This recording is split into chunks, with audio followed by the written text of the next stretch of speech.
అందరికి నమస్తే అండి. ఇన్స్టాగ్రామ్లో కానీ యూట్యూబ్లో కానీ ఇప్పుడు ఒక్కటే వీడియో వైరల్ అవుతుంది. అది ఆసిరెడ్డి పెళ్లి చేసుకుంటా అని చెప్పేసి మోసం చేసి 9 కోట్లు తీసుకుందని చెప్పేసి వాళ్ళ ఫాదర్ కంప్లైంట్ ఇచ్చింది.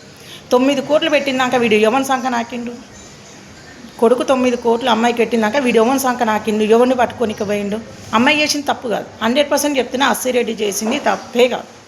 అమ్మాయికి నచ్చలేదు, వద్దని చెప్తుంది. అది తప్పు కాదు కదా. చంపేమని డ్రమ్ముల కుక్కర్లు ఏమైనా పెట్టిందా? పెట్టలేదు. 9 కోట్లు మన కొడుకు దీని మీద ఎందుకు పెట్టింది, ఈ అమ్మాయి మీద అంటే ఇండస్ట్రీలో ఉంది. ఇప్పుడు నేను 9 కోట్లు కానీ 10 కోట్లు కానీ పెట్టిన అనుకో, రిటర్న్ వసూలు చేద్దామని చూసిండు. అమ్మాయి తెలివి కలదు కాబట్టి నాకు వద్దు అని చెప్తుంది. ఇప్పుడు నాకు మొత్తం డబ్బులు కావాలి అంటే ఏ నుంచి ఇస్తుంది? తినగానే బయటికి రా అంటే రాదు కదా. ఆసిరెడ్డి గురించి తప్పుగా మాట్లాడే ప్రతి ఒక్కరికి చెప్తున్నా, ఒక్కసారి ఆలోచించండి. అంతే తప్ప నోరుందానికి ఎవరిని పడితే వాడిని మాట్లాడడం కరెక్ట్ కాదు. వాడు తెలివిగా ఆలోచించిండు. ఇండస్ట్రీలో ఉంది, నాకు సంపాదించి పెడితే నేను తిందాము లక్ కొడుతుండని అనుకున్నాను. అమ్మాయి తెలివి కాలేదు కాబట్టి బయటకు వచ్చింది. ఆసిరెడ్డి చేసింది తప్పు ఎట్లయితుంది? మోసం ఎట్లయితుంది?